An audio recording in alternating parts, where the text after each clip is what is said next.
At the start with a wingman, you usually want at least 30 seconds or a minute of everyone interacting if possible, right? Or at some point in the interaction, you want to have everyone interacting, because if you go immediately into splitting the set and talking one-on-one, oftentimes the girls don't know you or don't know your wing, and they're going to be weird about it or antsy about it, or they'll be like, why are you keeping me from talking to my friend or whatever. But if you talk as a group for a little bit and then split it, then usually there's a lot more comfort. So that's something to keep in mind. But with a wingman in general, for most of the night, you want to be in one-on-one conversations. Okay? You two come up, you and you, come here. Or you, either way, you two can work, it works either way. Come up here. Come up here. All right, so you two are the girls. Wingman, okay? So let's say I come in, I engage, I talk to you guys, bring, oh my God, this is my good friends, blah, blah, blah. Now we talk as a group a little bit. And then at a certain point, let's say I'm talking, and then you have something you can say. So you tap them on the shoulder and take a step out. Yep, and now I go, oh, da-da-da-da-da. And now we're in isolation. Simple as that, right? That's what it took to get isolation. He jumped in with a topic, got the girl's attention, and then now I have my attention. And then it's not even necessary we took the steps out, but taking the steps out here helps a lot, because now they're not facing towards each other, right? But this is isolation. That's all you need. It's as simple as that. It does not take that much. Thank you. Thank you, guys. All right, but it doesn't have to be that huge. Over time, yeah, you can take her to the bar, you can take her away, etc. But that initial isolation is just a matter of one of you just like interrupting with the other girl and engaging, and then you guys taking one step out. That's isolation. Simple as that.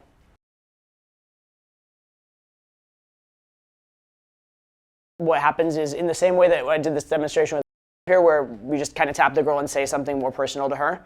Like in the group, you're talking, you're like, hey, actually I'm intrigued by something you said, and then you just start with the one-on-one, and then just gauge how they react, right? So say I'm talking to these three, seems to be going well, and then like, actually, you know what? I know I was giving you a hard time, but like, I'm actually intrigued, tell me about this. And I just just start a one-on-one conversation here, and I notice, what do they do?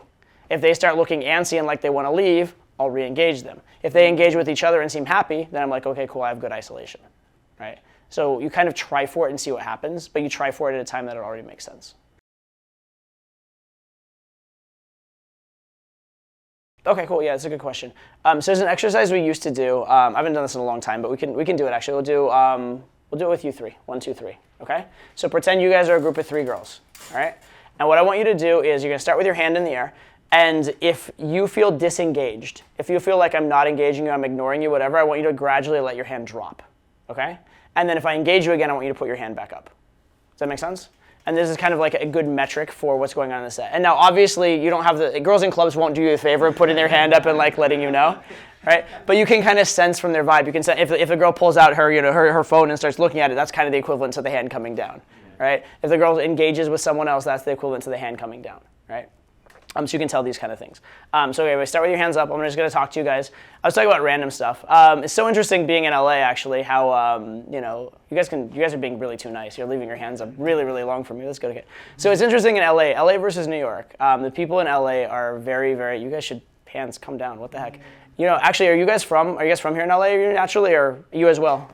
Oh, that was like instant. She's like, you looked away from him. I'm done. All right, cool. Let's see if we can get you guys to do this realistically, but fair enough. Okay, so wait, you guys are actually from, you as well. You're all 3 from New York, or LA, or where are you from? LA. LA? Okay, cool. I absolutely hate all of you.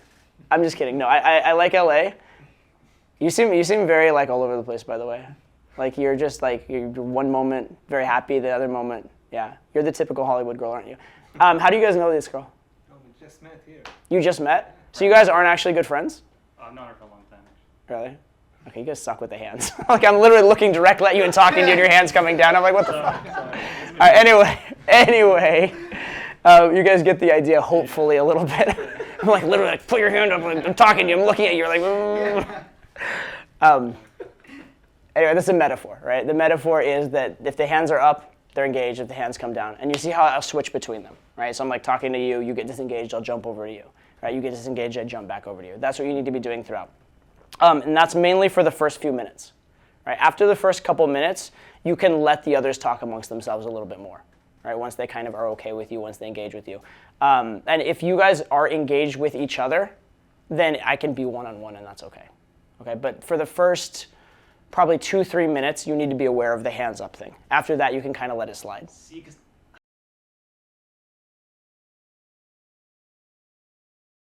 That's when you want to wing. Very simple answer, very straightforward answer. You want to wing when there are 2 girls. When there's 1 girl, you don't really need a wing. When there's multiple girls, oftentimes a wingman's not that helpful. Because if you have 3 or more girls, usually you'd rather talk one-on-one and let the other girls talk amongst themselves and engage each other. Whereas if your friend's in there, now it's like just you need more things to go right. Your wingman can technically hold the group for a little bit for you, but if you're in a night game situation, if you're trying to pull, he's probably not going to hold them all night. Okay? That said, if you are with your wingman and your wingman is doing most of the talking, if he's doing a good job, you are gaining value from it, all right? Because you guys are friends. That's the one thing I want you guys to understand. A lot of guys are like, oh, my friend's talking and I'm left out, right? And then I feel like I get nervous, I get antsy about it, I feel like low value, and then I disengage. No, if your friend is talking to the girls and they like him and you're associated with him, you are gaining all the value. However, if you disengage and walk away, you're no longer gaining that value. If when you split off into one-on-one conversations, you don't jump back in and continue gaming, then you lose value, right? But if your wingman is carrying the set, you can actually stay there and just carry it with him.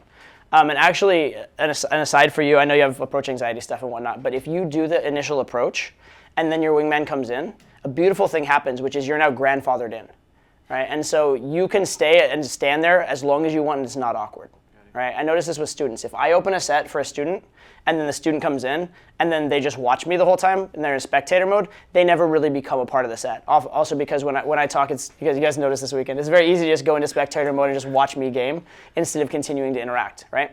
But if the student goes in first and opens and then I come in after him, because he's grandfathered in, all that value is like lapping onto him. So that's actually another good way to do it.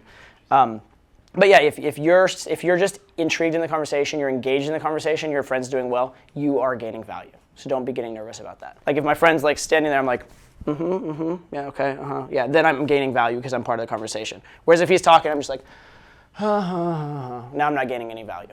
That makes sense? Because now I'm not part of the conversation, I'm not associated with what's going on, and it looks weird and nervous and stuff. So you need to stay engaged. Also staying engaged, so then that way I can also pipe in and kind of then draw the energy back to me. Exactly, and that's what you're actually looking for, is you're looking for that moment when you have a moment that you can jump back in. That's actually, by the way, in an AMOG situation, same thing you'd be looking for. If a guy comes into your set and somehow gets the attention, instead of getting depressed and leaving, what you should do is stand there and just seem engaged in the conversation and seem like you don't care. Like you're just happy with this conversation happening. And then as soon as there's something you can interrupt in, like he mentioned something about, going to Europe, like, oh shit, that's funny, I actually got back from Europe and I actually found that da-da-da-da, and you just jump in like nothing happened and you're continuing the conversation. That's what you're looking for, is that moment, right? But yeah, as long as you stay engaged and your friend's doing well, you're gaining value. That's the primary thing you should keep in your minds.